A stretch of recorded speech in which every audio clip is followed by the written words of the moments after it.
Hello बच्चों, आज हम पढ़ने वाले हैं ग्राफ्स। जैसा कि मैंने प्रीवियस लेक्चर में बताया था कि इस दुनिया में जितने भी फंक्शंस हैं, मैथमेटिक्स में जितने भी फंक्शंस हैं, सबका कुछ ना कुछ ग्राफ है। लेकिन ऐसा पॉसिबल नहीं है कि हम सारे ग्राफ्स पढ़ लें। लेकिन ग्राफ्स की इम्पोर्टेंस क्या है वो फील कराने के लिए, ग्राफ की सेंस डेवलप करने के लिए आज हम कुछ बेसिक्स ग्राफ्स करने वाले हैं। कुछ बेसिक्स फंक्शंस हैं, उनके ग्राफ्स आज हम पढ़ेंगे। तो इस लेक्चर में कंटेंट ये है कि कुछ ग्राफ्स पढ़ने जो बेसिक से ग्राफ हैं। जैसे जैसे हम कोर्स में आगे बढ़ेंगे तो ग्राफ्स को फिर डिटेल्स में सीखेंगे। तो yes, chapter number 2 relations and functions, lecture number 6, that is the graphs. Graphs पढ़ेंगे, स्टार्ट करते हैं।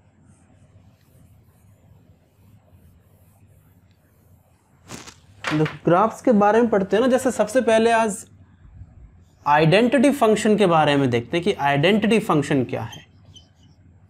आइडेंटिटी फंक्शन,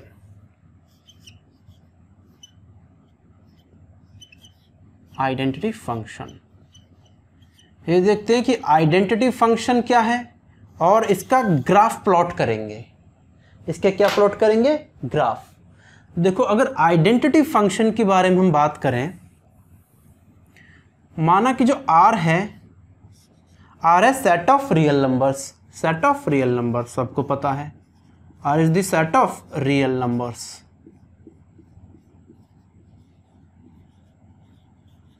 अब हम एक रियल वैल्यूड फंक्शन डिफाइन कर रहे हैं। क्या? f is a real valued function. Real valued function already discuss कर चुके हैं कि जिसकी रेंज या तो सेट ऑफ रियल नंबर्स हो या उसका सबसेट, रियल वैल्यूड फंक्शन। तो f क्या है? एक रियल वैल्यूड फंक्शन। ठीक है, हमने f एक फंक्शन डिफाइन किया है R टू R। f एक फंक्शन है defined from R to R by y is equal to f of x equals to x। ये एक फंक्शन है जहाँ पे जो x है वो R को बिलोंग कर रहा है, जो x है वो सेट ऑफ रियल नंबर्स को बिलोंग कर रहा है। इस फंक्शन को बोलते हैं हम identity function. y is equal to f of x is equal to x, इसको बोलते हैं क्या? Identity function. ठीक है, जो x है वो सेट ऑफ रियल नंबर्स को बिलोंग कर रहा है। अच्छा, अब ये है एक आइडेंटिटी फंक्शन। अब मैं आपसे पूछूं कि इसका ग्राफ प्लॉट करो। क्या प्लॉट करना है? इसका ग्राफ। इसका ग्राफ बताओ कि इसका ग्राफ कैसा होगा, उसकी शेप कैसी होगी। तो देखो, ग्राफ प्लॉट करने के लिए जैसे हमने क्लास बचपन से करते आ रहे हैं, 9th 10th, हमें दो कोऑर्डिनेट एक्सिस चाहिए। जैसे ये एक्स एक्सिस है, पॉजिटिव एक्स एक्सिस, और ये नेगेटिव एक्स एक्सिस। ये पॉजिटिव वाई एक्सिस और ये नेगेटिव वाई एक्सिस, और ये इनका इंटरसेक्शन है ओरिजिन। हमें y is equal to f of x is equal to x का ग्राफ प्लॉट करना है। तो देखो, x पे कुछ वैल्यूज़ होंगी, मान लेते हैं 1 है, 2 है, 3 है, 4 है, and so on up to infinite. ऐसे यहाँ पे -1, -2, -3, -4 and so on up to minus infinite. ऐसे पॉजिटिव एक्स एक्सिस पे वैल्यूज़ 1, 2, 3, 4। ऐसे ही नेगेटिव वाई एक्सिस पे वैल्यू -1, -2, यहाँ पे होगी -3 और ये -4 and so on up to minus infinite. ये कुछ वैल्यूज़ हैं। अच्छा, ज़रा इसको देखते हैं। y is equal to f of x is equal to x का जो ग्राफ है वो क्या होगा? देखो, x की आप चाहे कोई भी वैल्यू ले लो, x यहाँ पे रियल नंबर को बिलोंग कर रहा है। x की आप कोई भी रियल वैल्यूज़ ले सकते हो, -∞ टू +∞, x की कोई भी वैल्यूज़ हो सकती है। मान लिया x की वैल्यू हमने 1 ली। अगर मैं x की 1 लेता हूँ तो y की क्या होगी वैल्यू? वो भी 1 होगी। देखो, अगर x की वैल्यू 1 है, x की वैल्यू 1 है, अगर x की वैल्यू 1 है, y भी x के बराबर है, जो x की वैल्यू वही y की वैल्यू, तो y की वैल्यू भी 1 होगी। मतलब अगर x की वैल्यू 1 है तो y की वैल्यू भी 1 होगी, यानी कि ये पॉइंट यहाँ होगा, यहाँ पे देखो। ऐसे अगर x की वैल्यू मैं 2 लूँ तो उस केस में y की वैल्यू भी क्या होगी, जो x है वही y है, y की वैल्यू भी 2 होगी। मतलब x की वैल्यू x की 2 है, y की 2, यानी कि ये पॉइंट यहाँ होगा। ऐसे बहुत किया है हमने क्लास 10 में, जब ग्राफ प्लॉट करते थे पॉइंट्स निकालते थे। ऐसे अगर x की वैल्यू में -2 लूँ तो उस केस में y क्या होगा, y भी -2 होगा, क्योंकि y और x तो दोनों बराबर हैं। x के अगर वैल्यू -2 है तो y की भी देखो -2, यानी कि यहाँ पॉइंट होगा। इसी तरह मैं सारे पॉइंट्स को अगर प्लॉट करूं, सारे पॉइंट्स को एक प्लॉट करूं और मैं उन पॉइंट्स को मिलाऊं तो देखो ग्राफ इस तरह से होगा। कुछ ग्राफ बनेगा इस तरह से, कुछ देखो ग्राफ बनेगा इस तरह से कुछ। y is equal to f of x is equal to x का जो ग्राफ बनेगा वो इस तरह से बनेगा। इस ग्राफ, ये क्या है शेप में, ये शेप है स्ट्रेट लाइन का। इसका जो ग्राफ है कैसा ग्राफ है, straight line. Graph is a straight line और ऑरिजिन से पास कर रहा है, passing through origin, passing through origin. तो अगर आपसे कोई पूछे y is equal to x का ग्राफ क्या है, graph is a straight line passing through origin, passing through origin.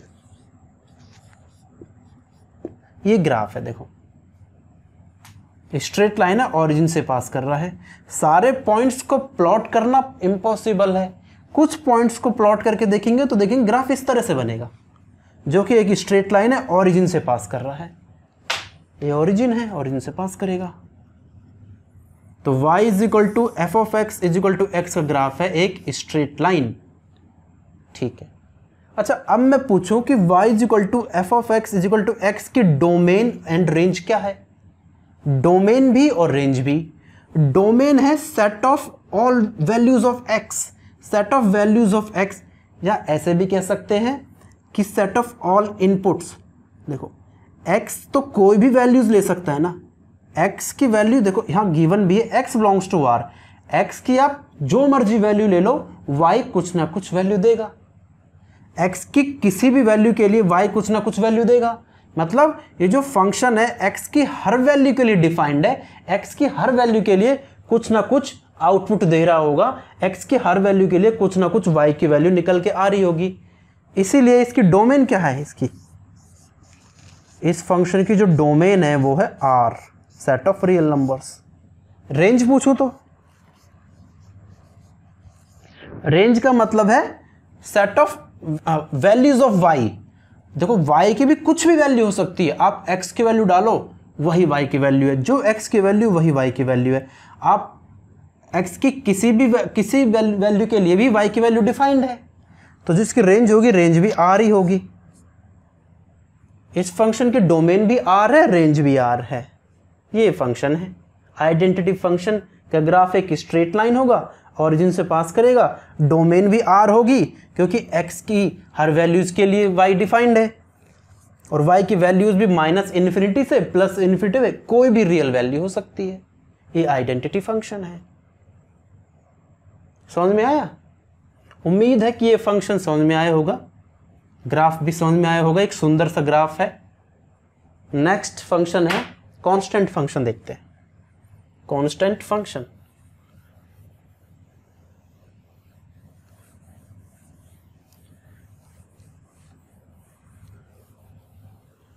Next function है कांस्टेंट फंक्शन। देखो दूसरा फंक्शन है कांस्टेंट।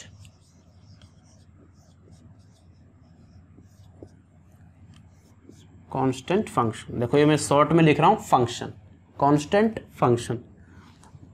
फिर वही मान लेते हैं कि r set of real numbers है, वो मैं आप लिख नहीं रहा हूं। r क्या है? Set of real numbers. एक फंक्शन f है, f क्या है? एक रियल वैल्यूड फंक्शन है, real valued function defined from r to r by y is equal to f of x is equal to c। मैं क्या लिख रहा हूं? y is equal to f of x is equal to c। देखो c एक constant है, constant है for x belongs to r, और x की वैल्यू r को बिलोंग करेगी, सेट ऑफ रियल नंबर्स को बिलोंग करेगी, यानी कि x minus infinity two plus infinity कोई भी रियल वैल्यू ले सकता है। इस फंक्शन को बोलते हैं हम कांस्टेंट फंक्शन। इस फंक्शन को बोलेंगे हम कांस्टेंट फंक्शन। क्या मीनिंग है कांस्टेंट फंक्शन का? देखो पहले इसका ग्राफ देखते हैं। वही दो कोऑर्डिनेट एक्सिस चाहिए ग्राफ ड्रॉ करने के लिए। मैं थोड़ा सा यहाँ लिख दूँ x बिलोंग्स टू r, थोड़ी जगह मिल जाएगी। देखो हालांकि इतने की जगह जरूरत नहीं है। ये पॉजिटिव x एक्सिस है और ये negative x axis x dash है। ये पॉजिटिव y एक्सिस और ये negative y axis y dash. ये इसका इंटरसेक्शन पॉइंट ओरिजिन है, ठीक है। ऐसे ही x एक्सिस पे देखो कुछ 1 1 2 3 और 4 अप टू इनफाइनाइट तक। यहाँ पे -1 -2 -3 -4 माइनस इन्फिनिटी तक, +1 +2 +3 +4 प्लस इन्फिनिटी तक, -1 -2 -3 -4 माइनस इन्फिनिटी तक। ये दो कोऑर्डिनेट एक्सिस x एक्सिस हैं, x एक्सिस और y एक्सिस। हमें ग्राफ प्लॉट करना y f(x) c। x की वैल्यू कुछ भी हो सकती है, x की वैल्यू कुछ भी हो सकती है, रियल वैल्यू कुछ भी हो सकती है। देखो अब इसको समझो क्या मीनिंग है। c एक कांस्टेंट है। क्या है? c एक कांस्टेंट है। कांस्टेंट का क्या मीनिंग है? कांस्टेंट का मीनिंग ये है कि कांस्टेंट मतलब एक फिक्स्ड वैल्यू होगी। ये एक फिक्स्ड वैल्यू रही होगी, कोई भी फिक्स्ड वैल्यू, कोई भी फिक्स्ड वैल्यू है, एक फिक्स्ड नंबर है ना। तो कह रहा है कि आप x की चाहे कुछ भी, ये फंक्शन कह रहा है कि आप x की चाहे कुछ भी वैल्यूज ले लो, इनपुट चाहे कुछ भी ले लो, मैं नहीं बदलने वाला। मैं तो सिर्फ एक ही आउटपुट दूंगा और वो आउटपुट c होगी। एक ही आउटपुट मैं दूंगा और वो आउटपुट c होगी, यानी कि कांस्टेंट होगी। देखो इसे ऐसे समझो, मान लेते हैं कि y f(x) कोई नंबर 4 है ना। ये कोई ग्राफ है, y f(x) बराबर में 4। अब ये फंक्शन कह रहा है कि चाहे आप x की जो मर्जी वैल्यू लो, चाहे 0 लो, चाहे 1 लो, चाहे 100 लो, चाहे 1 करोड़ लो, चाहे -1 लाख लो, मैं सिर्फ y की वैल्यू सिर्फ एक ही हो सकती है और जो 4 होगी। x की जो भी मर्जी के लिए, जो भी वैल्यू के लिए y एक ही वैल्यू देगा और वो 4 होगी। चाहे आप x की 1 लो तो भी वैल्यू 4 आनी है, चाहे 2 लो तो भी वैल्यू 4 आनी है, चाहे -1 लो तो भी वैल्यू 4 आएगी, चाहे -2 लो तो भी वैल्यू 4 आएगी, चाहे -3 वैल्यू 4 आएगी। मतलब क्या हुआ? जो फंक्शन है y f(x) बराबर में 4, ये जो फंक्शन है बहुत ही ढीठ फंक्शन है। मतलब कह रहा है कि मुझे कुछ फर्क ही नहीं पड़ने वाला, चाहे कुछ भी करो, मैं नहीं बदलने वाला, मैं सिर्फ अपनी मस्ती से ही जाऊंगा। इस तरह से मैं सिर्फ अपनी मस्ती से ही चलने वाला हूं। ऐसे ये स्ट्रेट लाइन है, ये मैंने ड्रॉ करा है इसका y f(x) 4। ये जो लाइन पास हो रही है, ये हो रही है इस पॉइंट से। इस पॉइंट के जो कोऑर्डिनेट होंगे वो होंगे 0,4। y एक्सिस है, y एक्सिस पे x कोऑर्डिनेट 0 होगा और y कोऑर्डिनेट 4 है। तो ये एक स्ट्रेट लाइन है x एक्सिस के पैरेलल जो इस पॉइंट से पास हो रही है, क्योंकि x की जो भी वैल्यू के लिए y की वैल्यू सिर्फ एक होनी हो, 4 आएगी, बस एक ही वैल्यू देगा जो कि 4 होगी और कोई भी आउटपुट नहीं देगा। तो इसका ग्राफ क्या है? अगर मैं इस ग्राफ की बात करूं, स्ट्रेट लाइन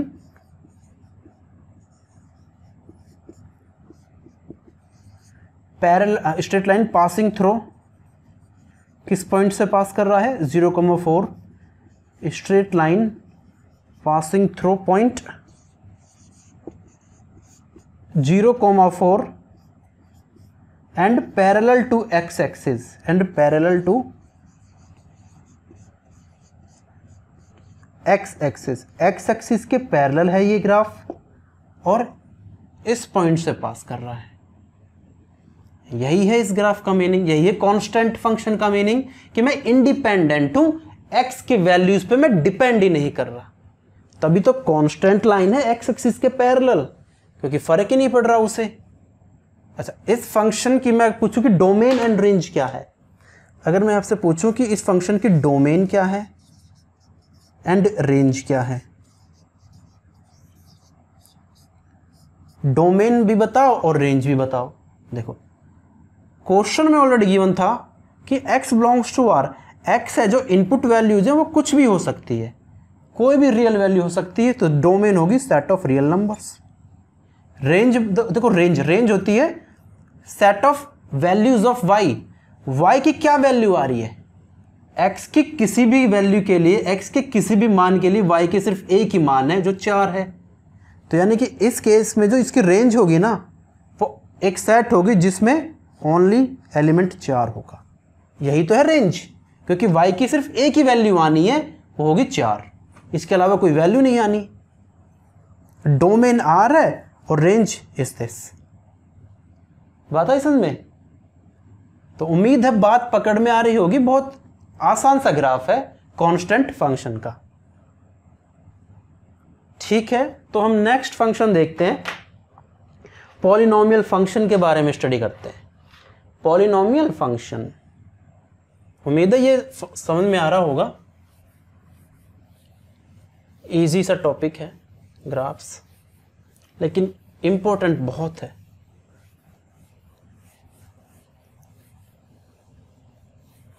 अब है पॉलिनोमियल फंक्शन।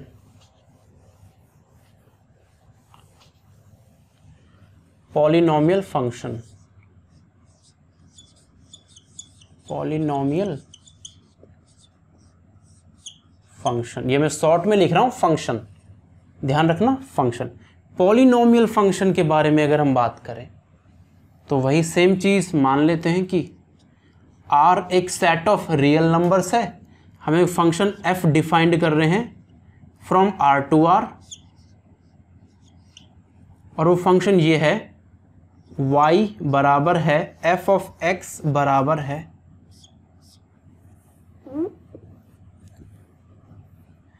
a0 प्लस, ध्यान से देखना, a0 plus a1 x to the power 1 plus a2 x to the power 2 plus a3 x to the power 3 plus and so on up to an plus x to the power n। देखो इस function, इस type का जो function होगा उसे बोलते हैं हम पॉलिनोमियल फंक्शन। कुछ इस टाइप का जो फंक्शन होगा देखने में, जिसकी शक्ल ऐसी होगी, उसे बोलेंगे हम पॉलिनोमियल फंक्शन। इसमें वेयर ये a0 क्या है, a1 क्या है, a2 क्या है, a3 क्या है, an क्या है, ये क्या है, इन्हें हम बोलते हैं कोफिशिएंट्स। क्या बोलते हैं? Coefficients. a0, a1, a2 and so on up to an। क्या है ये क्या है? कोफिशिएंट्स। कुछ कांस्टेंट वैल्यूज होगी, नंबर्स होंगे, किसको बिलोंग करेंगे? Set of real numbers. कुछ कांस्टेंट्स वैल्यूज होगी जो कोई भी रियल वैल्यू हो सकती है। ये n क्या है? जो पावर्स हैं, जैसे पावर्स आप देख रहे हो, ये पावर्स 1, 2, 3 और ये n, जो पावर्स हैं, जो n है, ये बिलोंग करेगा, या एक बार थोड़ा सा और इसे डिटेल में बताऊं, ये जो n है नॉन नेगेटिव इंटीजर। जो n होगा वो होगा non negative integer. Small n की जो वैल्यू होगी, जो मान होगा, वो होगा नॉन नेगेटिव इंटीजर। मतलब n की वैल्यू 0 हो सकती है, 1 हो सकती है, 2 हो सकती है, 3 हो सकती है, 4 हो सकती है, and so on up to infinite तक। मतलब एक तो n की वैल्यू नेगेटिव नहीं हो सकती, दूसरा n की वैल्यू फ्रैक्शंस में नहीं हो सकती। या हम ऐसे कहें कि जो n की वैल्यू है वो बिलोंग करेगा सेट ऑफ होल नंबर्स। 0 हो सकती है, 1 हो सकती है, 2 हो सकती है, 3 हो सकती है। n की वैल्यू 1.5 नहीं हो सकती, n की वैल्यू -1 नहीं हो सकती। ना तो वैल्यू नेगेटिव होगी और ना ही वैल्यू फ्रैक्शंस में होगी। जब ये कंडीशन सेटिस्फाई होगी तो इस शकल के फंक्शंस को बोलते हैं polynomial function. a0 plus a1 x to the power 1 plus a2 x to the power 2 plus a3 x to the power 3 and so on up to an plus x to the power n। इस शकल के जो functions होंगे उन्हें बोलेंगे polynomial functions. याद रखना a1 a0 a1 a2 a3 an ये कुछ कोफिशिएंट्स हैं जो रियल वैल्यूज होंगी, और ये जो पावर्स हैं ये नॉन नेगेटिव, इंपॉर्टेंट वर्ड है नॉन नेगेटिव, मतलब नेगेटिव नहीं हो सकती एंड फ्रैक्शंस में नहीं हो सकती। इंटीजर वैल्यू होगी 1 2 3 इस तरह से, लेकिन पॉजिटिव होंगी, नेगेटिव नहीं हो सकती। तो ऐसे फंक्शंस को बोलेंगे हम पॉलिनोमियल फंक्शंस। जैसे देखो एग्जांपल लूँ, मान लेते हैं कोई फंक्शन एफ ऑफ एक्स मैंने लिया, x cube plus x square minus 1, ये कोई फंक्शन लिख दिया। मैंने आपसे पूछा क्या ये पॉलिनोमियल फंक्शन है या नहीं, क्या ये पॉलिनोमियल फंक्शन है या नहीं। मैंने देखा जो पावर्स हैं वो कैसी हैं, नॉन नेगेटिव हैं। देखो पावर्स +3 है, +2 है, और यहाँ पे इसको ऐसे भी लिख सकते हैं 1 into x to the power 0, क्योंकि x टू द पावर 0 तो 1 होगा। तो यानी कि पावर्स कैसी हैं, नॉन नेगेटिव इंटीजर्स हैं। एक तो पावर्स पॉजिटिव हैं और इंटीजर्स हैं इसलिए कैसे ये पॉलिनोमियल फंक्शन है। यस बिल्कुल, ये पॉलिनोमियल फंक्शन है, बिल्कुल है। देखो नेक्स्ट फंक्शन अगर मैं ऐसे ले लूँ, h of x x to the power 2/3 plus में 4। अब मैं आपसे पूछूं क्या ये पॉलिनोमियल फंक्शन है या नहीं है, क्या ये पॉलिनोमियल फंक्शन है या नहीं। देखो ये नहीं है पॉलिनोमियल फंक्शन। क्यों नहीं है, क्योंकि यहाँ पे x की पावर फ्रैक्शंस में है, जबकि x की पावर कैसी होनी चाहिए, इंटीजर्स होनी चाहिए, वो भी पॉजिटिव इंटीजर्स। तो ये पॉलिनोमियल फंक्शन है, ये नहीं है।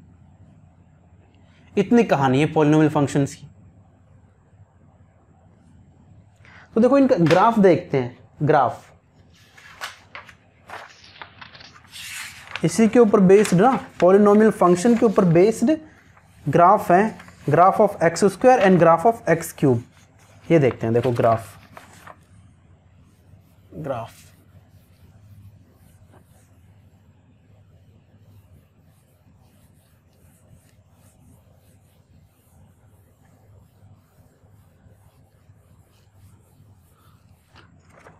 देखो क्या है। एग्जाम्पल 13 एनसीईआरटी का एग्जाम्पल नंबर 13 है। ये क्या है, define the function f such that r2r by y is equal to f of x is equal to x square is equal to okay. देखो क्या है कि y बराबर f of x बराबर x स्क्वायर एक फंक्शन गिवन है और x belong कर रहा है r को। f is a function defined from r to r। ये स्क्वायर है, पावर 2 है। ये एक फंक्शन एग्जांपल में गिवन है कि f एक रियल वैल्यूड फंक्शन है, r to r, r set of real numbers है, defined by this. Complete the table given below by using this definition. What is the domain and range of this function, draw the graph of this. देखो एक table given है, इस table को complete करना है। पहले तो इस टेबल को कंप्लीट करना है, उसके बाद हमें इस फंक्शन की डोमेन बतानी है, रेंज बतानी है, और फिर इसका ग्राफ प्लॉट करना है।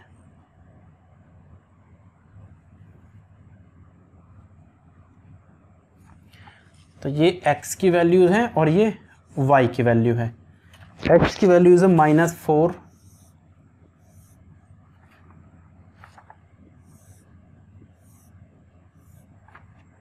-4 -3 -2 -1 0 2। थोड़ी सी और बनानी पड़ेगी टेबल।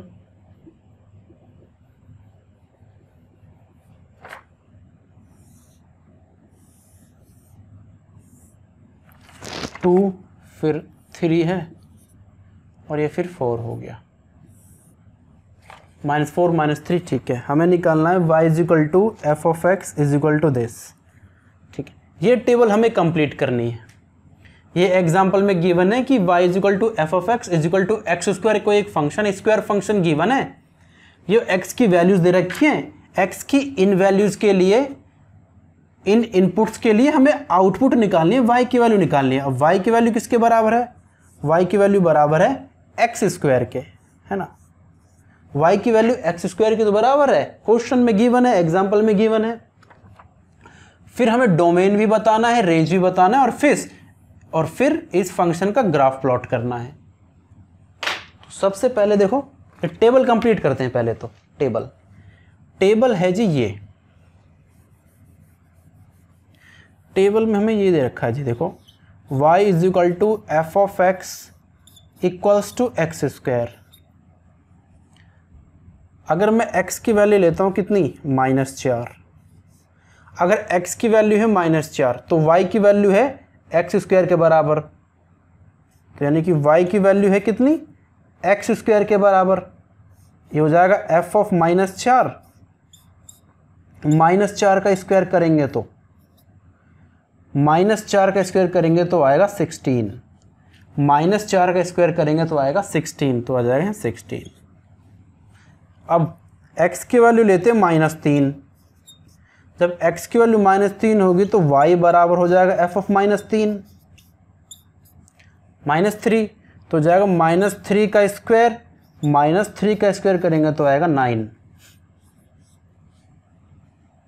ऐसे ही अगर x की ले हम वैल्यू कितनी, -2, y की वैल्यू हो जाएगी f ऑफ -2, यानी कि -2 का स्क्वायर हम करेंगे तो आएगा, -2 का स्क्वायर आएगा 4, तो वैल्यू होगी 4। ऐसे ही -1 लेते हैं x की वैल्यू, x की वैल्यू ली हमने -1, इसके इसमें y बराबर होगा f ऑफ -1, यानी कि -1 का स्क्वायर, -1 का स्क्वायर करेंगे तो आएगा 1। अब है x की वैल्यू है 0, अब ले रहे हैं x की वैल्यू 0, इस केस में y की वैल्यू जाएगी f ऑफ 0, 0 का स्क्वायर करेंगे 0 ही आना है, कोई दिक्कत नहीं है इसमें। तो फिर 2, x की वैल्यू लेते हैं 2, इस केस में y बराबर हो जाएगा f ऑफ 2, 2 का स्क्वायर करेंगे, 2 का स्क्वायर करेंगे तो 4 आना है, कोई दिक्कत नहीं है।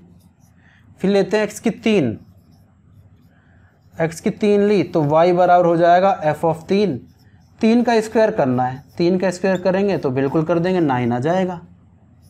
फिर x की वैल्यू 4, x की वैल्यू है 4, y की वैल्यू हो जाएगी f ऑफ 4, 4 का स्क्वायर करना है, 4 का स्क्वायर करेंगे तो 16 आ जाएगा। तो x की y की वैल्यू क्या है, ये 16। तो देखो ये टेबल तो कंप्लीट हो गई, कंप्लीट होगी टेबल। अब भी ठीक भी तो है, -4 का स्क्वायर करेंगे 16 आएगा, -3 का स्क्वायर 9, -2 का स्क्वायर 4, -1 का स्क्वायर 1, 0 का स्क्वायर 0, 2 का स्क्वायर 4, 3 का स्क्वायर 9, 4 का स्क्वायर 16। ये टेबल होगी कंप्लीट। अच्छा, फिर हमसे पूछा है डोमेन बताओ और रेंज बताओ। डोमेन क्या है इसकी, देखो डोमेन क्या है, देखो यहाँ पे जो हमने प्लॉट किया है, जो टेबल बनाई है वो x की कुछ वैल्यूज़ के लिए बनाई है, जबकि x तो कोई भी वैल्यू ले सकता है ना, x की वैल्यू तो कोई भी रियल वैल्यू हो सकती है, -∞ टू +∞। जो टेबल बनाई है वो कुछ वैल्यूज़ के लिए बनाई है, जबकि जो ग्राफ है उसमें x की वैल्यूज़ तो कुछ भी हो सकती है। यानी कि इस फंक्शन की अगर डोमेन की बात करें, इस फंक्शन की हम डोमेन की बात करें तो डोमेन है इस फंक्शन की क्या, सेट ऑफ रियल नंबर्स। बिल्कुल ठीक, set of real numbers. Range की बात करते हैं, देखो रेंज थोड़ा सा सोचना पड़ेगा। रेंज अगर मैं देखूं, अच्छा इन पर्टिकुलर वैल्यूज़ के लिए देखूं रेंज, देखो यहाँ पे 16 है, y की वैल्यू 9 है, 4 है, 1 है, 0 है, 4 है, 9 है, 16 है। इन नंबर्स को अगर मैं ध्यान से देखूं, y की वैल्यूज़ को ध्यान से देखूं तो y की सारी वैल्यूज़ पॉसिबल नहीं है, y की सारी वैल्यूज़ पॉसिबल नहीं है, ये वैल्यूज़ पॉसिबल हैं। और इनमें देखूँ 16 भी स्क्वायर नंबर है, परफेक्ट स्क्वायर है, 9 भी परफेक्ट स्क्वायर है, 4 भी परफेक्ट स्क्वायर है, मतलब ये सारे स्क्वायर नंबर्स हैं, किसी नंबर के स्क्वायर्स हैं। यानी कि जो y की वैल्यूज होगी वो स्क्वायर्स होगी, क्योंकि y तो एक्स स्क्वायर के बराबर है, y होगा वो x की वैल्यू का स्क्वायर होगा। रेंज में सारी वैल्यूज नहीं आने वाली, सारे नंबर्स नहीं आने वाले, स्क्वायर्स ही आने वाले हैं। तो जो रेंज होगी set of all x square, set of all x square, यानी कि जो एक्स स्क्वायर की वैल्यूज होगी उन्हीं का सेट रेंज होगा, such that x belongs to R। यही तो मीनिंग है, क्योंकि y की वैल्यू सारी वैल्यूज पॉसिबल नहीं। अगर मैं पूछूं y की वैल्यू क्या 3 पॉसिबल है, बिल्कुल भी नहीं है, क्योंकि 3 तो किसी नंबर का स्क्वायर है ही नहीं, तो y की वैल्यू 3 नहीं हो सकती। मैं पूछ रहा हूं y की वैल्यू क्या 10 हो सकती है?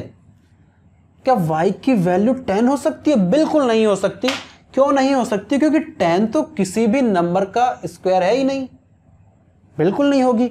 मैं पूछूं मुझे बताओ क्या y की वैल्यू 25 हो सकती है? बिल्कुल हो जाएगी, क्योंकि जो 25 है वो +5 का भी स्क्वायर है और -5 का भी स्क्वायर है, ये होगी। यही मीनिंग है कि जो y की वैल्यूज होंगी वो x स्क्वायर होगा, बस यही मतलब है। इसमें स्क्वायर, परफेक्ट स्क्वायर नंबर्स होंगे जो किसी ना किसी नंबर का स्क्वायर होगा। तो डोमेन R है range set of all x square, x belongs to R। अच्छा, इसका ग्राफ प्लॉट करें। बहुत जब कॉम्प्लेक्स नंबर पढ़ेंगे, जब क्वाड्रेटिक इक्वेशंस पढ़ेंगे, ये ग्राफ बहुत यूज होता है और बहुत इंपॉर्टेंट भी है। देख लेते हैं ग्राफ क्या। देखो मैं क्या मिटाऊं बताओ? ये मिटा रहा हूं।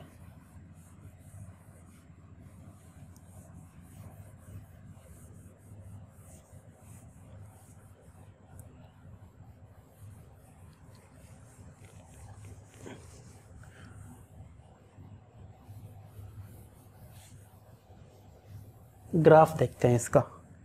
ग्राफ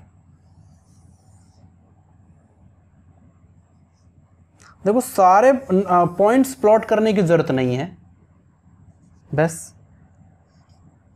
ये पॉजिटिव एक्स एक्सिस है और ये नेगेटिव एक्स एक्सिस है, इतनी तो बात है, सबको पता है। Positive y axis, negative y axis, और ये इनका जो इंटरसेक्शन है इसे हम ओरिजिन बोलते हैं, ठीक है। अच्छा, जब मैं इस फंक्शन का ग्राफ प्लॉट करूंगा ना, मैं इन्हीं पॉइंट से ही ग्राफ प्लॉट करता हूँ। देखो चलो, यहाँ मान लेते हैं वैल्यू 2 है, 4 है, 6 है ये, और ये 8 है। ऐसे यहाँ -2 होगी, यहाँ -4 होगी, ये -6 है और ये -8 है। ऐसे यहाँ पे +2, +4, +6, +8। ऐसे यहाँ पे -2, -4, -6 एंड -8। अब इनका ग्राफ प्लॉट करें। मतलब अगर x की वैल्यू -4 है, सबसे पहले यहाँ से प्लॉट करते हैं। अगर देखो x की वैल्यू 0 है तो y की भी 0 है, x की वैल्यू 0 है तो y की वैल्यू 0 है, तो यानी कि ये पॉइंट तो यहाँ होगा, ओरिजिन ही होगा, क्योंकि ओरिजिन के कोऑर्डिनेट भी 0,0 है और ये पॉइंट भी x की 0, y की 0। अगर x की -1 है, अगर x की -1 है, हाँ सॉरी, इसमें एक पॉइंट रह गया था, 0, 1, इसमें एक पॉइंट रह गया। देखो 1 भी वैल्यू गिवन है, x की वैल्यू 1 भी गिवन है, वो मैं यहाँ ऐड कर लेता हूँ, उससे कोई फ़र्क नहीं पड़ेगा।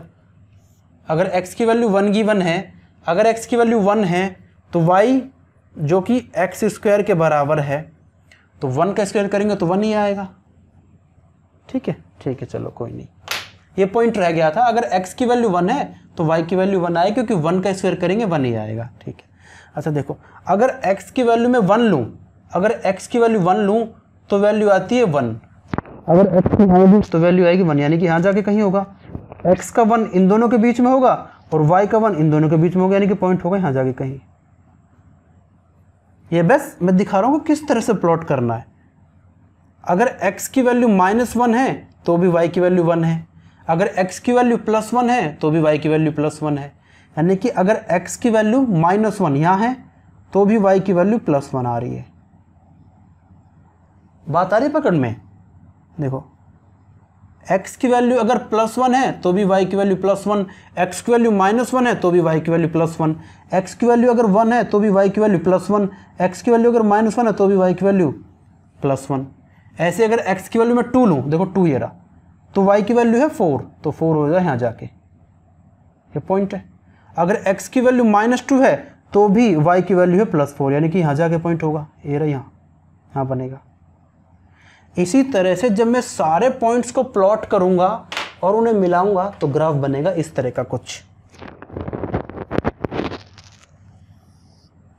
ग्राफ बनेगा इस तरह का कुछ। लोगों थोड़ा ध्यान से ये बस समझ जाना कि शेप इस तरह से होती है, कुछ इस तरह की शेप होती है, और इस ग्राफ को हम बोलते हैं पैराबोला। बहुत यूज होता है जब हम क्वाड्रेटिक इक्वेशन पढ़ेंगे, पैराबोला। यानी कि y=x² का ग्राफ क्या है? पैराबोला है। क्या है? पैराबोला। इसका ग्राफ ये है पैराबोला। ऐसे प्लॉट करते हैं, राइट? तो इसका ग्राफ हो गया पैराबोला। तो डोमेन क्या है? सेट ऑफ रियल नंबर्स, और रेंज क्या है? Set of all values of x², क्योंकि रेंज हर वैल्यू पॉसिबल नहीं है, स्क्वायर नंबर्स ही रेंज होगी। ठीक है, समझ में आ गया? नेक्स्ट एग्जांपल है, वो एग्जांपल है क्यूबिक फंक्शन का। क्यूबिक फंक्शन एग्जांपल देखते हैं। Next example number 14। Example number 14।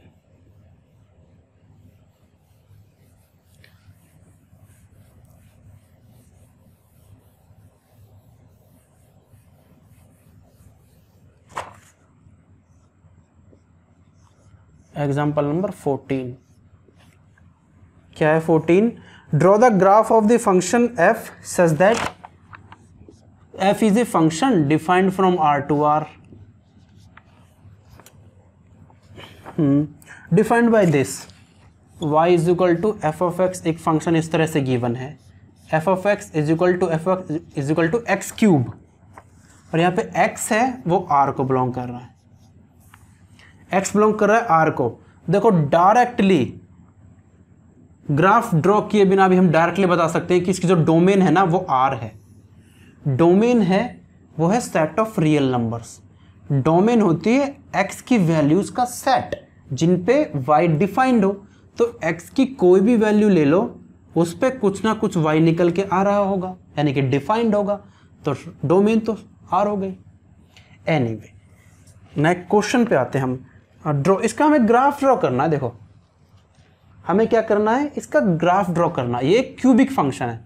कौन सा फंक्शन है? क्यूबिक। क्यूबिक फंक्शन, जैसे x² था स्क्वायर फंक्शन, ये है क्यूबिक फंक्शन क्योंकि पावर 3 है। इसका ग्राफ ड्रॉ करना है। ग्राफ ड्रॉ करने के लिए फिर वही है, पॉइंट्स लेने होंगे कि x का 0 है तो y की क्या वैल्यू है, x की वैल्यू 1 है तो y की क्या वैल्यू है। इस तरह से कुछ पॉइंट्स लेने होंगे, फिर पॉइंट्स को प्लॉट करना होगा तो ग्राफ बनाना होगा।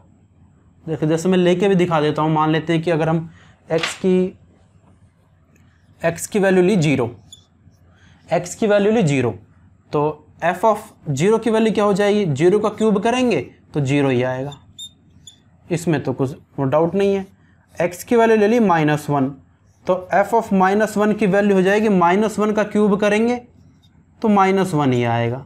बहुत सिंपल है। x की वैल्यू लेते हैं +1 लेते हैं इस बार, तो हो जाएगा f ऑफ 1, यानी कि अगर 1 का क्यूब करेंगे तो वैल्यू 1 आएगी। बिल्कुल ठीक। अब x की वैल्यू लेते हैं, चलो +2 ले लेते हैं इस बार, तो f ऑफ 2 का जब क्यूब करेंगे तो वैल्यू 8 आएगी। अगर मैं x की वैल्यू -2 ले लूँ, f ऑफ -2 निकालेंगे तो -2 का जब क्यूब करेंगे तो वैल्यू आएगी -8। इसी तरह से मान लेते हैं जब x की वैल्यू में लूँगा क्या 3, तो f ऑफ 3 निकालेंगे तो निकले 3 का क्यूब यानी कि 27। x की वैल्यू लेंगे -3, तो f ऑफ -3 की जो वैल्यू होगी -3 का करेंगे क्यूब तो वैल्यू निकल के आएगी 27। इसी तरह से आप x की जो वैल्यूज ले लो, x की कोई भी रियल वैल्यू ले लो, कुछ ना कुछ y निकल के आ रहा है। मतलब x की हर वैल्यू के लिए y डिफाइंड हो गया। तो डोमेन अगर मैं पूछूं simple, domain set of real numbers. Range पूछूं, देखो रेंज x की कुछ भी वैल्यू के लिए x की जो भी वैल्यू के लिए जो y है वो देखो, y इस केस में 0 है, इस केस में -1 है, इस केस में 1 है, 8 है, -8 है, 27 है, -27 है।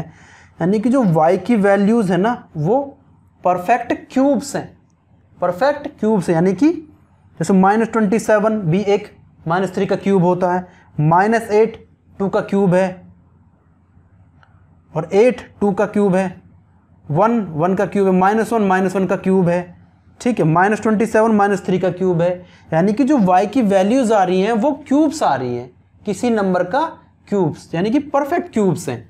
तो रेंज में देखूं तो रेंज आएगा set of all x cube, set of all x cube, और x बिलोंग करेगा R को, क्योंकि रेंज में सारे नंबर्स नहीं है, सारी वैल्यूज़ नहीं है, ऐसी वैल्यूज़ हैं जो अपने आप में परफेक्ट क्यूब्स हैं, अपने आप में किसी नंबर का क्यूब है, वो रेंज में वैल्यूज़ है। अच्छा, इसका ग्राफ प्लॉट करें हम, इसका ग्राफ देखो, ग्राफ प्लॉट करें, ये x एक्सिस है, ये नेगेटिव x एक्सिस, ये y एक्सिस है, और ये नेगेटिव y एक्सिस, ये ओरिजिन है। जब इसका ग्राफ प्लॉट करेंगे ना तो ग्राफ निकल के आएगा कुछ इस तरह से, इस तरह से ग्राफ बनेगा इसका। ज़्यादा डिटेल में जाने की ज़रूरत नहीं है, है ना। जब बस ये सारे पॉइंट्स हमने प्लॉट करेंगे तो ग्राफ इस तरह से होगा। और ये ग्राफ है क्यूबिक कर्व, क्यूबिक कर्व बोलते हैं इसे। कौन सा curve? Cubic curve, cubic curve. तो डोमेन R है, रेंज है set of all x cube, x belongs to R, इतनी कहानी है। रेंज समझ लेना, क्योंकि रेंज में सारी वैल्यूज नहीं होंगी, सारे नंबर्स नहीं होंगे, ऐसे नंबर्स होंगे जो x का क्यूब रहे होंगे, जो किसी नंबर का क्यूब रहे होंगे। जैसे 0 का क्यूब होता है, -1 का क्यूब है, 1 + 1 का क्यूब है, 8 2 का क्यूब है, -8 -2 का क्यूब है, 27 3 का क्यूब है, -27 -3 का क्यूब है।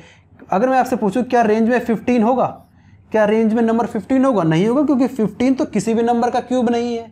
क्या रेंज में 36 होगा? बिल्कुल नहीं होगा, क्योंकि नंबर 36 तो किसी भी नंबर का क्यूब नहीं है। क्या रेंज में 64 होगा? ये होगा, बिल्कुल होगा, क्योंकि 64 4 का क्यूब है, 4 का क्यूब 64 है, ये होगा। तो रेंज में क्यूब्स नंबर्स हैं, परफेक्ट क्यूब्स हैं।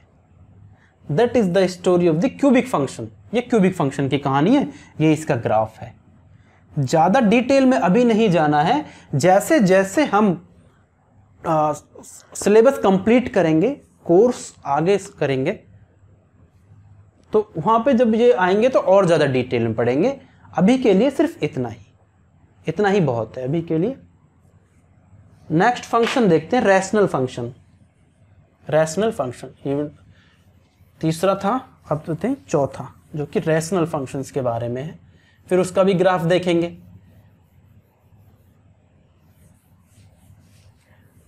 इन ग्राफ्स को आगे डिटेल में पढ़ेंगे।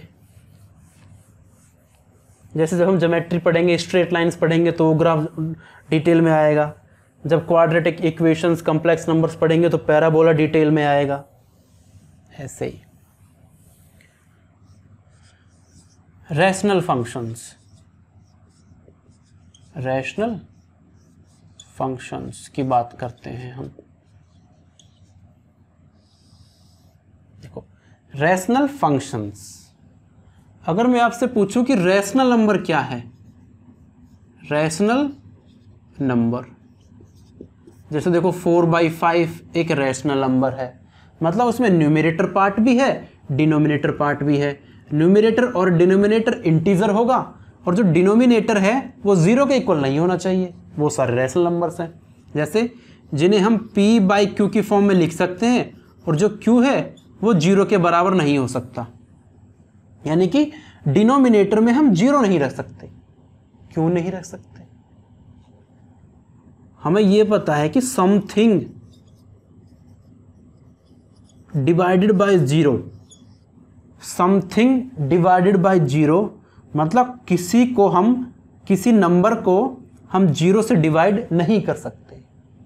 आज तक ऐसा डिफाइंड ही नहीं है, ऐसा पता ही नहीं चल पाया कि अगर हम किसी भी नंबर को 0 से डिवाइड करें तो रिजल्ट क्या होगा, किसी को पता ही नहीं है। ये अनडिफाइंड है। क्या है? अनडिफाइंड या नॉट डिफाइंड। अभी तक पता ही नहीं लग पाया है कि अगर हम समथिंग यानी कि कोई नंबर है उसे हम 0 से डिवाइड करें तो रिजल्ट क्या होगा। अपरिभाषित है ये, तो अपरिभाषित हम चीज़ नहीं पढ़ेंगे। अपरिभाषित, हिंदी थोड़ी ऐसी है मेरी कोई बात नहीं। तो ये फॉर्म हमें कभी नहीं बनानी। समथिंग यानी कि 0, डिनोमिनेटर में 0 हमें कभी नहीं बनाना। तो डिनोमिनेटर में 0 हमें कभी रखना ही नहीं है, क्योंकि 0 से हम किसी चीज़ को डिवाइड कर ही नहीं पाएंगे, क्योंकि नॉट डिफाइंड है। अभी तक मैथमेटिक्स में डिफाइन ही नहीं किया गया। किसी भी साइंटिस्ट बाबू ने ऐसा नहीं बताया कि 0 से डिवाइड करें तो रिजल्ट क्या आएगा। देखो रैशनल नंबर में क्या था कि 2 नंबर्स थे। ऐसे अगर रैशनल फंक्शंस की बात करें तो ऊपर भी एक फंक्शन होगा, डिनोमिनेटर में भी एक फंक्शन होगा। F of x divided by g of x. F of x g of x दोनों कैसे हैं? पॉलिनोमियल फंक्शन है। लेकिन जो डिनोमिनेटर में फंक्शन है ना जी ऑफ एक्स, ये 0 के बराबर बिल्कुल नहीं होगा भाई। जी ऑफ एक्स 0 के बराबर बिल्कुल नहीं होगा। क्यों नहीं होगा? सेम चीज़ होगी कि 0 से हम किसी को डिवाइड कर ही नहीं सकते, अनडिफाइंड हो जाएगा। तो इस शकल के जितने भी फंक्शंस दिखेंगे आपको या मार्केट में मिलेंगे आपको, इस शकल के जो भी फंक्शंस उन्हें बोलेंगे रैशनल फंक्शंस। कहानी खत्म, कहानी खत्म। अच्छा इसका ग्राफ देख लेते हैं। एक y इज इक्वल टू बराबर है एफ ऑफ एक्स बराबर में 1/x। इसका ग्राफ क्या होगा, जो कि एनसीईआरटी का एक एग्जाम्पल भी है। देखते हैं क्या है graph.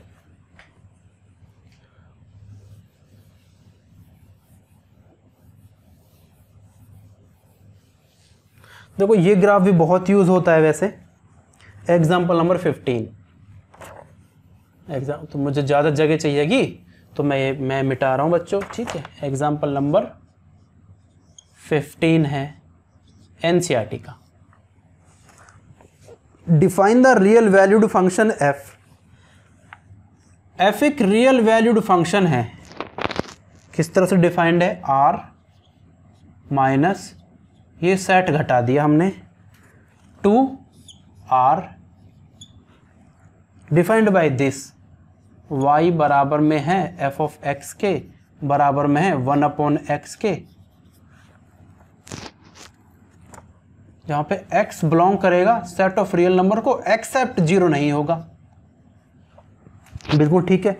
Complete the table given below using this definition. What is the domain and range of this function. देखो फिर से एक टेबल गिवन है, तो एक टेबल बना लेते हैं हम पहले। तो कुछ ज़्यादा वैल्यूज़ हैं तो थोड़ा सा बड़ी टेबल बना देंगे। क्या जा रहा है इस तरह से, है ना। ओके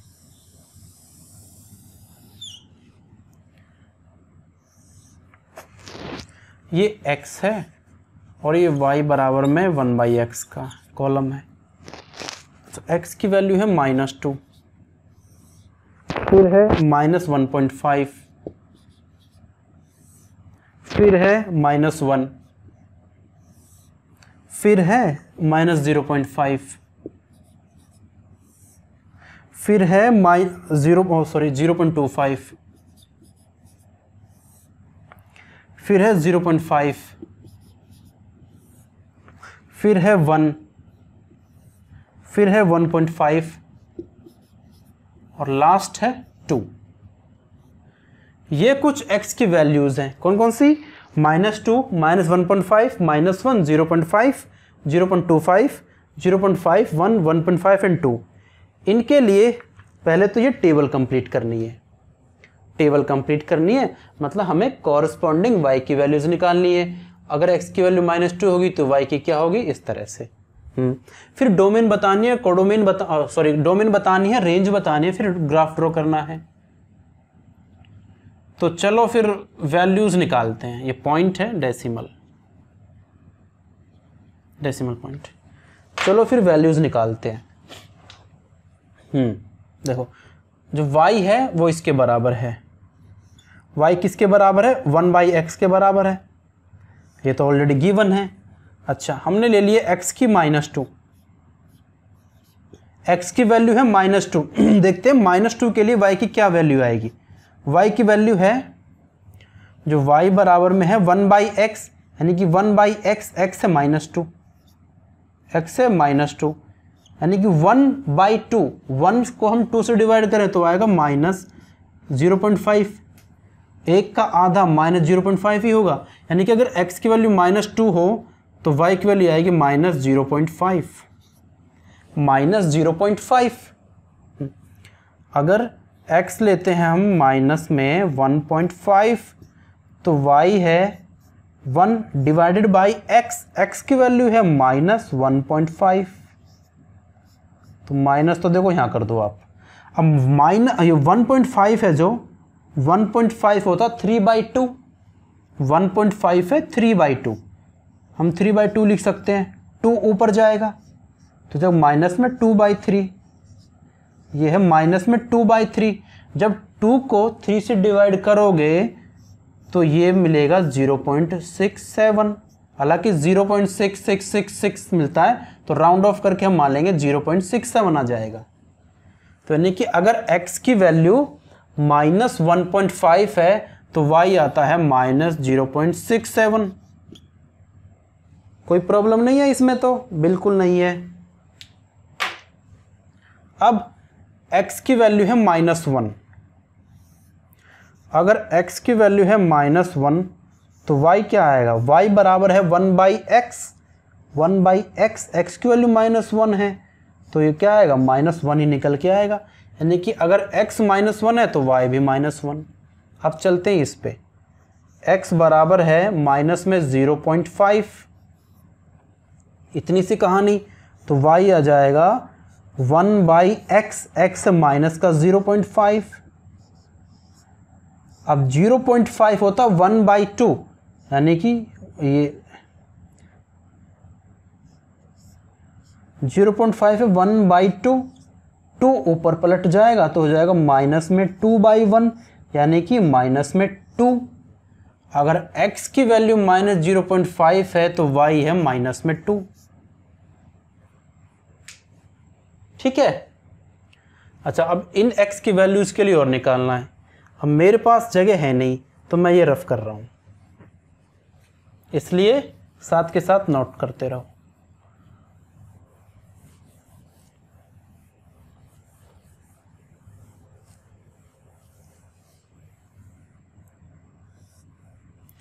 अब है x की वैल्यू है 0.25, 0.25।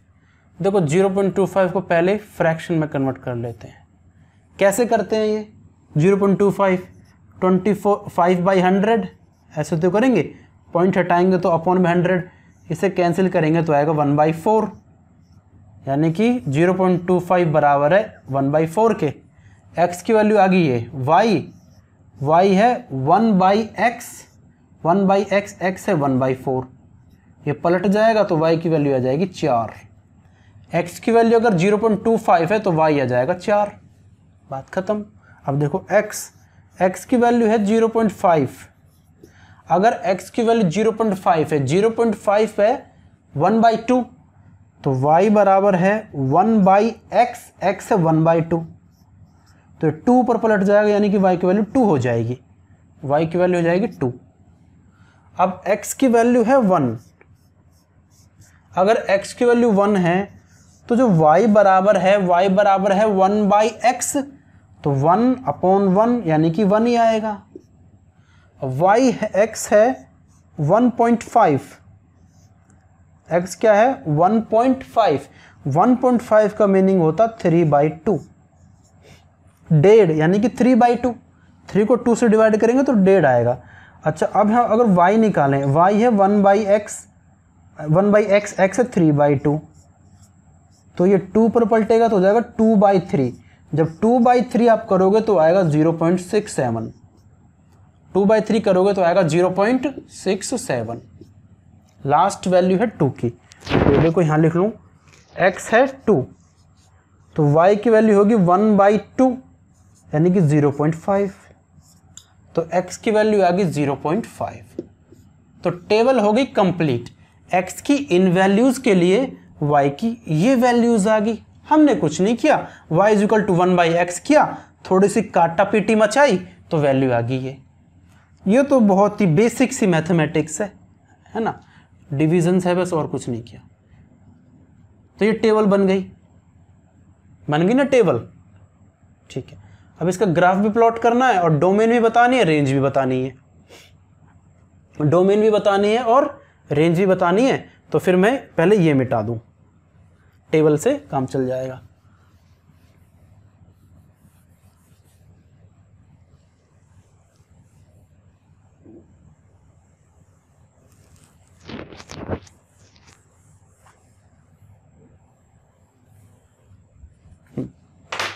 डोमेन, अगर मैं से पूछूं डोमेन बताओ, देखो अब आते हैं। अच्छा, ये लिखा हुआ था y बराबर है f(x) बराबर है 1/x। अच्छा, ये क्या चीज लिखी हुई है? ये x बिलोंग कर रहा है set of real number minus में 0। देखो ये मैंने बताया था कि y बराबर 1/x है, 1/x है। डिनोमिनेटर में हमें 0 नहीं बनाना, मतलब x की आप जो भी मर्जी वैल्यू ले लो, जो भी रियल नंबर ले लो एक्सेप्ट 0, 0 मत लेना। x की कोई भी रियल नंबर ले सकते हैं, यही तो है इसका मीनिंग। x का आप कोई भी रियल नंबर ले सकते हैं एक्सेप्ट 0, 0 मत लेना। 0 को एक्सक्लूड, 0 को हटाना है। क्यों हटाना है? क्योंकि अगर 0 ले लिया 1/0 तो अनडिफाइंड हो जाएगा और अनडिफाइंड हमें बनाना नहीं है। इसलिए x की वैल्यू सेट ऑफ r की कोई भी वैल्यू हो सकती है 0 को छोड़कर। तो डोमेन तो यही हो जाएगा। डोमेन क्या हो जाएगा? सेट ऑफ r एक्सेप्ट 0, ये डोमेन है। रेंज के बारे में पूछे तो जरा, रेंज बताओ, रेंज के बारे में। देखो रेंज भी सारी वैल्यूज होंगी, 0 नहीं हो सकती। रेंज भी सारी वैल्यूज होंगी, 0 हो ही नहीं सकती। 0 कब होगी रेंज? 0 जो y है, y की वैल्यू 0 तभी पॉसिबल होती कि x 0 हो जाता, लेकिन x 0 तो हम कभी कर ही नहीं सकते क्योंकि 0 तो डिनोमिनेटर में है। मान लेते हैं कि अगर x ऊपर होता तो y की वैल्यू उस केस में 0 हो जाती जब x 0 होता, लेकिन x डिनोमिनेटर में, x 0 हम कर नहीं सकते तो y भी 0 नहीं हो सकता। तो रेंज भी r की सारी वैल्यूज होंगी 0 को छोड़कर, तो रेंज भी यही है। ये तो मीनिंग है, r की सारी वैल्यूज ले लो 0 को हटा दो, r की सारी वैल्यूज ले लो 0 हटा दो, क्योंकि 0 तो बन ही नहीं सकती। ना तो 0 x की वैल्यू होगी, ना 0 y की वैल्यू होगी, क्योंकि अगर x ने 0 ले लिया तो y अनडिफाइंड हो जाएगा, जो कि पॉसिबल नहीं है, क्योंकि अनडिफाइंड तो चीज़ें डिफाइंड ही नहीं हुई तो हम कैसे उन्हें पढ़ लें? हम तो उन्हें यहाँ पढ़ रहे हैं ना जो डिफाइंड है ऑलरेडी। तो डोमेन ये है, रेंज भी यही है। अब इसका ग्राफ बनाना है। क्या बनाना है? ग्राफ बनाते हैं। चलो देखो, इसका ग्राफ बनाएंगे ना तो ग्राफ इस तरह से बनेगा इसका। फिर वही देखो, पॉइंट्स को प्लॉट करने की जरूरत नहीं है, बस थोड़ा सा फील हो जाना चाहिए कि कैसे पॉइंट। ठीक है, ये ओरिजिन है। देखो इसका जो ग्राफ बनेगा, जब मैं इन पॉइंट से ग्राफ बनाऊंगा ना तो देखो ग्राफ इस तरह से बनेगा। ग्राफ बनेगा इस तरह से।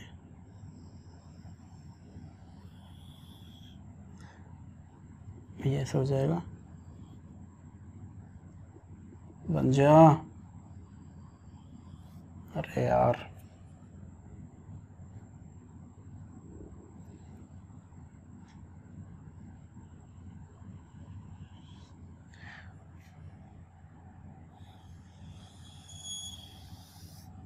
इस तरह से ग्राफ बनेगा।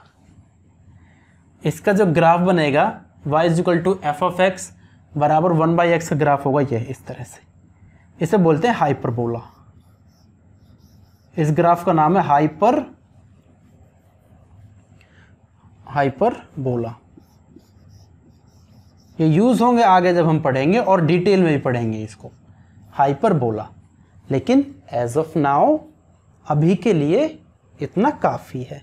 इसका जो ग्राफ बनेगा वो बनेगा हाइपरबोला।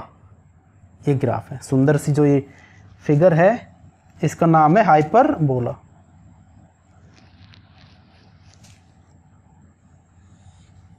ये ग्राफ कभी वाई एक्सिस को टच नहीं करेगा। क्यों नहीं करेगा? क्योंकि क्योंकि ये जाएगा इनफाइनाइट तक ऐसे ही चलेगा, इनफाइनाइट तक ऐसे ही चलेगा। और इधर भी ये एक्स एक्सिस को टच नहीं करेगा, इनफाइनाइट तक ऐसे ही चलेगा।